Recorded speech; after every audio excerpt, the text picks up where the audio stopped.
नमस्कार। आज का हमारा टॉपिक है निवेश या इन्वेस्टमेंट या विनियोग।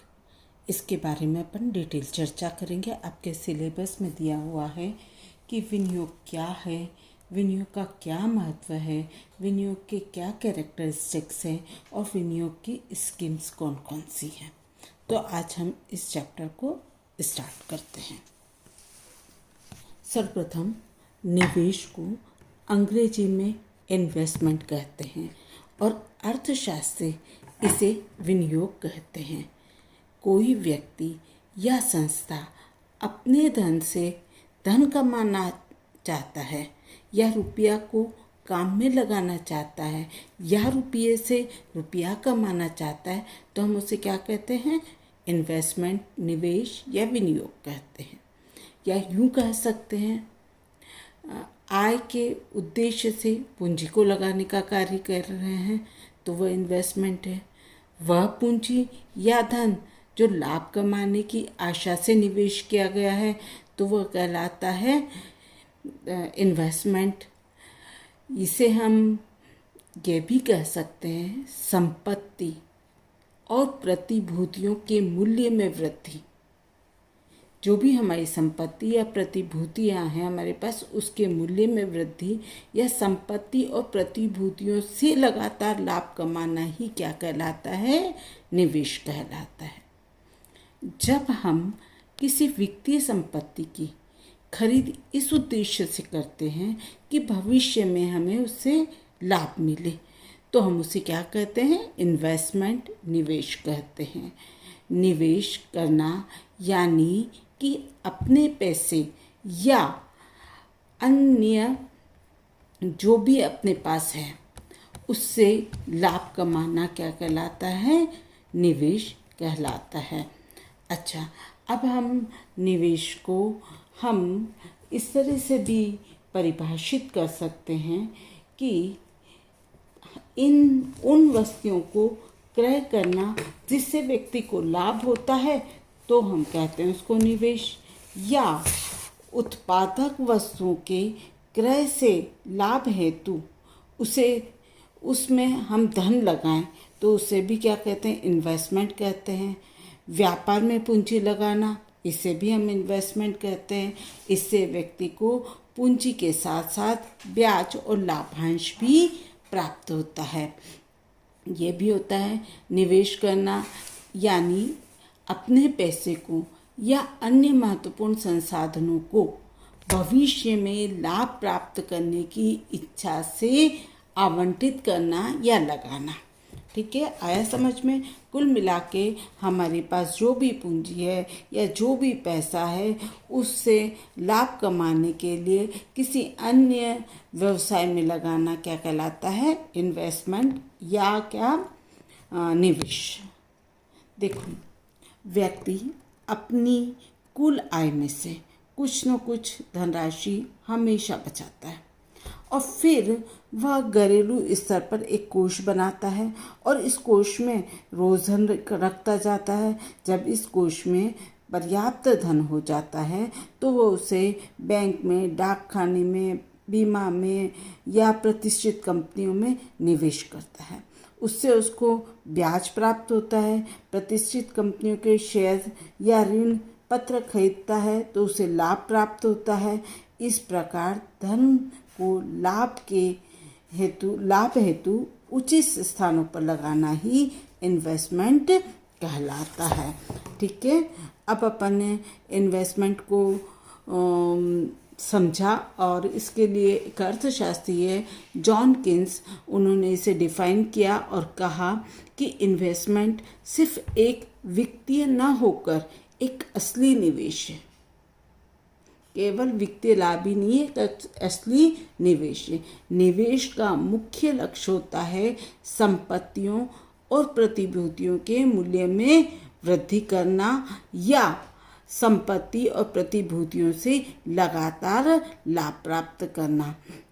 इन्होंने या अन्य अर्थशास्त्रियों ने जो समझाने की कोशिश की है वह यही है कि अपने पैसे को ऐसी जगह लगाना जिससे कि हमें भविष्य में लगाए हुए पैसों से अधिक पैसा मिल सके, और हमें जितने पैसे अधिक मिलते हैं उन्हें हम अपने निवेश से लाभ या रिटर्न कहते हैं।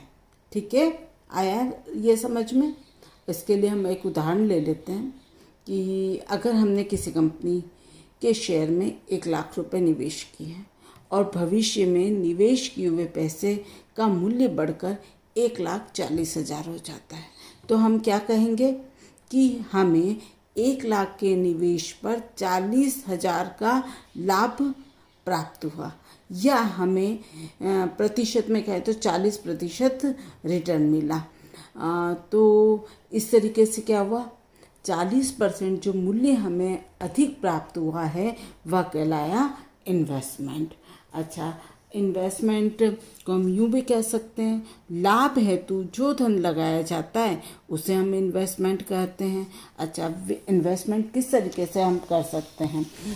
प्रत्येक परिवार अपनी आय में से कुछ न कुछ राशि हमेशा बचाता है और इसका जो विनियोग कुछ रूपों में करता है। कुछ अल्पकालीन विनियोग करते हैं, कुछ दीर्घकालीन विनियोग करते हैं, कुछ जीवन भर के लिए विनियोग करते हैं।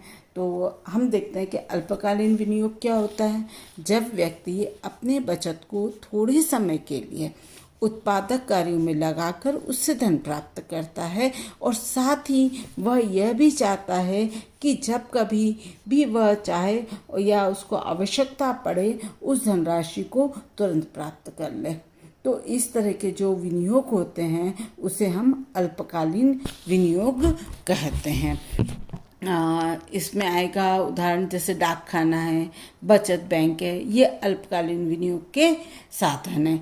परिवार इन साधनों में अपनी छोटी छोटी बचतों का विनियोग करता है, परंतु इससे क्या होता है, उसको ब्याज कम प्राप्त होता है। फिर होता है दूसरा दीर्घकालीन विनियोग।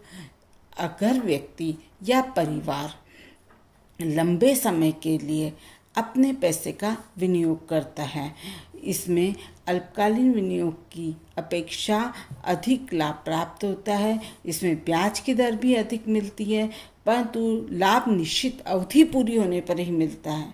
इसमें धन की तरलता क्या होती है, कम होती है। साथ ही इस विनियोग के लिए साधनों का चुनाव करना भी थोड़ा कठिन होता है और जोखिम भरा होता है। जीवन निगम या फिर राष्ट्रीय बचत पत्र, किसान विकास पत्र या फिर जनरल प्रोविडेंट फंड या राज्य बीमा इस तरह के निवेश के अंतर्गत आते हैं। ठीक है, अब तीसरे तरीके से वो किस में इन्वेस्ट कर सकता है, जीवन भर के लिए इन्वेस्ट कर सकता है ये, तो इसे जीवन भर के लिए विनियोग भी कहते हैं। इसमें व्यक्ति क्या करता है, जीवन भर के लिए अपनी बचत की हुई पूंजी को लगा देता है या विनियोग कर देता है। इसका लाभ उसे नहीं, उसके परिवार को मिलता है। परिवार को आर्थिक सुरक्षा मिलती है, और भले ही धन कमाने वाला व्यक्ति जीवित हो या ना हो। उदाहरण के लिए जीवन बीमा में इस प्रकार की राशि जो है लगाई जाती है। अब आप बनाते हैं कि ये विनियोग हो गया। कुल मिलाकर हमने क्या क्या लाभ प्राप्त करने की इच्छा से हमने पैसे को अल्पकाल के लिए विनियोग किया या दीर्घकाल के लिए विनियोग किया या जीवन भर के लिए विनियोग किया, और उससे हमने लाभ प्राप्त किया। यही कहलाता है इन्वेस्टमेंट, विनियोग या निवेश। अब हमने विनियोग तो कर लिया, इसके क्या क्या फ़ायदे हैं? इससे एक तो परिवार को आर्थिक सुरक्षा मिलती है। परिवार को आर्थिक सुरक्षा कैसे मिलती है कि अगर धन कमाने वाले व्यक्ति को मृत्यु हो जाए अथवा जीवित न हो तो भी उसको आर्थिक सुरक्षा प्राप्त होगी। दूसरा उसको लाभ होगा, विनियोजित जो धन है परेशानी के दिनों में भी उसके काम आ सकता है। समय क्या होता है, परिवर्तनशील है। कई बार क्या होता है, अनचाही कठिनाइयाँ हमें आ जाती है। कई बार परिवार आर्थिक संकट में भी फंस जाता है। तब ऐसी स्थिति में जो उसने विनियोग किया है वह राशि क्या करती है, उसको आर्थिक संकट से निकालने में सहायक होती है। अब नेक्स्ट लाभ इसको ये होता है, सेवानिवृत्ति के समय भी हमें ये विनियोग की राशि जो है काम आती है, क्योंकि हमारी आय उस समय बंद हो जाती है या पेंशन भी मिलती है तो हमें आधी मिलती है। तो ऐसे समय अगर हमारे पास खर्चे हैं तो ये विनियोग की राशि से हम उस आवश्यकता की पूर्ति कर सकते हैं। फिर वृद्धावस्था में, शारीरिक असमर्थता में, बीमारी के समय भी इस राशि का उपयोग किया जा सकता है या विनियोग का फ़ायदा लिया जा सकता है। स्थायी संपत्ति खरीदने में भी विनियोग की राशि हमारे लिए सहायक हो सकती है। बालकों के उच्च भविष्य के निर्माण के लिए भी हमें कई बार बहुत पैसों की आवश्यकता होती है। ऐसे वक्त ये विनियोग की धन हमारे काम आता है। दीर्घकालीन आवश्यकताओं की पूर्ति करने के लिए भी हमें क्या करते हैं, हम लोग इस विनियोग करते हैं या इन्वेस्टमेंट करते हैं। अच्छा, अब विनियोग तो हमने कर लिया। अब विनियोग हमने अपनी इच्छा अनुसार अल्पकालीन, दीर्घकालीन या जीवन भर के लिए कर लिया, पर विनियोग करते समय हमें कुछ विशेष बातों का ध्यान रखना चाहिए। जैसे कि पूंजी की, हमने जहाँ पे भी विनियोग किया है वहाँ पर पूंजी की सुरक्षा है कि नहीं। विनियोग के साधनों का चुनाव करते समय सबसे पहले ये ध्यान देना चाहिए कि हमने जिसमें भी विनियोग किया है उसमें हमारी मूल पूंजी या पूंजी का उपयोग करके आय अर्जित करना चाह रहे हैं, वहाँ पर वह सुरक्षित है या नहीं, उससे हमें लाभ मिलेगा या नहीं। निवेशक कई बार क्या होता है, भूलकर ऐसी कंपनियों में निवेश कर देता है जहाँ विनियोग नहीं करना चाहता है और उसे आर्थिक सुरक्षा की गारंटी भी नहीं होती, और वह क्या करता है, प्रलोभन में आकर उसमें लगा देता है। ऐसी स्थिति में क्या होता है, ये कंपनियां कई बार तो कुछ समय तक रहती है और फिर गायब हो जाती है। इनका पता ढूंढते हैं तो भी नहीं मिलती है। फिर क्या होता है, हमारा जो पैसा है वह क्या होता है, ये कंपनियां ही हजम कर जाती है और कंपनियां अपने आप को दिवाला घोषित कर देती है और हमारा समस्त धन जो होता है इसमें डूब जाता है। इसलिए पूंजी की सुरक्षा हेतु धन को निवेश करने के पहले हमें कुछ बातों का ध्यान रखना चाहिए कि कंपनी या निजी बैंक या प्रतिष्ठान जो है वह विश्वसनीय है या नहीं। दूसरा, प्रतिभूति निर्गमित या निर्गमन करने वाले व्यक्ति की प्रतिष्ठा किस प्रकार की है, वह प्रतिष्ठित व्यक्ति है, उसकी बाजार में साख है या नहीं, इसका भी ध्यान रखना चाहिए। क्रय की जाने वाली प्रतिभूति किस प्रकार की है, इसका भी ध्यान रखना चाहिए। व्यवसाय का प्रचलित स्वरूप कैसा है, इसको भी हमें देखकर ही उसमें हमें इन्वेस्टमेंट करना चाहिए। लाभ की उचित दर मिल रही है या नहीं, इसको देखते हुए भी हमें इन्वेस्ट करना चाहिए। धन की सुरक्षा और लाभ के दर दोनों ही एक दूसरे के विरोधी होते हैं, क्योंकि विनियोजन में जितना अधिक लाभ होता है उतना ही खतरा अधिक बढ़ता जाता है। यदि कोई कंपनी या निजी बैंक किसी को अधिक ब्याज देने का आश्वासन देता है तो हो सकता है कि कुछ दिनों के बाद कंपनी एकाएक गायब हो जाए, दिवालिया हो जाए या फिर वो डूब जाए। ऐसी स्थिति में निवेशक की जो समस्त पूंजी होती है वह भी डूब जाती है। इस बिंदु का ध्यान रखते हुए ही हमें अपना धन निवेश करना चाहिए। विश्व की स्थितियों के प्रभाव का निर्धारण भी हमें देख लेना चाहिए, क्योंकि ये विश्व की जो स्थिति है उससे भी विनियोग प्रभावित होता है। सुरक्षा, शांति, राजनीतिक स्थिरता, सुदृढ़ मुद्रा प्रणाली आदि क्या होती है, विनियोग को बढ़ाती है। अगर ये सब चीज़ नहीं है तो विनियोग हम नहीं करते। तरलता, विनियोग, नेक्स्ट हमें किस चीज़ का ध्यान रखना चाहिए, लिक्विडिटी या तरलता का। विनियोग के साधनों का चयन करते समय हमें लिक्विडिटी पर विशेष रूप से ध्यान देना चाहिए, क्योंकि परिवार की आवश्यकता क्या होती, हमेशा परिवर्तित होती रहती। साथ ही ये भविष्य भी हमारा जो होता है वह अनिश्चित होता है।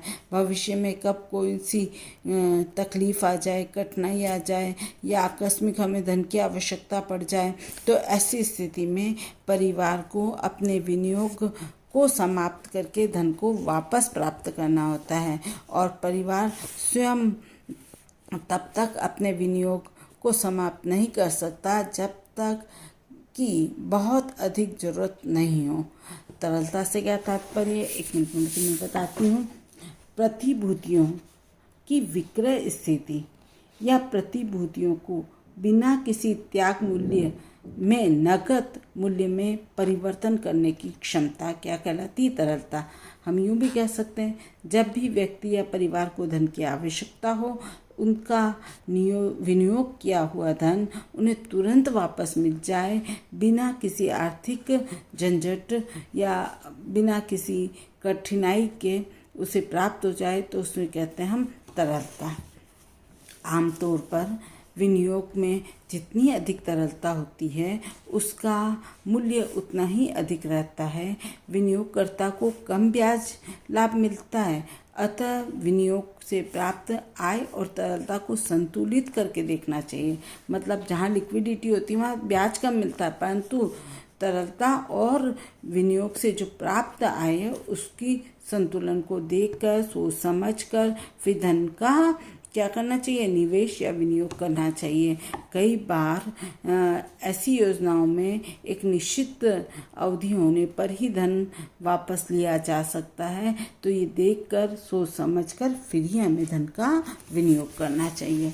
विनियोग हेतु व्यवस्था एवं सतर्कता की भी आवश्यकता होती है।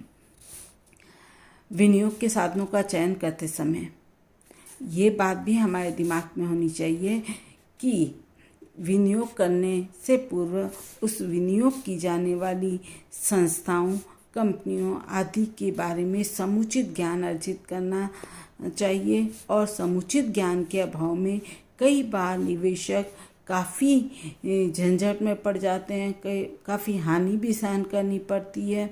अतः जब तक विनियोग के साधनों के बारे में पूरी जानकारी न हो जाए तब तक हमें क्या करना चाहिए, विनियोग नहीं करना चाहिए। इसलिए विनियोग हेतु व्यवस्था और सतर्कता हमें आवश्यक होती है। ऋण की सुविधा। कुछ कंपनियां या निजी बैंक अपने ग्राहकों को विनियोग के एवज में 75 to 90% ऋण भी उपलब्ध कराती है। इस चीज़ का भी हमें विनियोग करते समय ध्यान रख लेना चाहिए। आकर्षक अवसर। निवेशक को अपनी धन निवेश करने से पहले यह भी देख लेना चाहिए कि जिस योजना में वह धन निवेश कर रहा है उसमें कुछ कुछ आकर्षक अवसर उपलब्ध हैं या नहीं। मतलब पूरा सर्च कर लेना चाहिए कि इसमें क्या क्या अवसर हमें मिल सकते हैं और क्या क्या हमें इससे लाभ हो सकते हैं।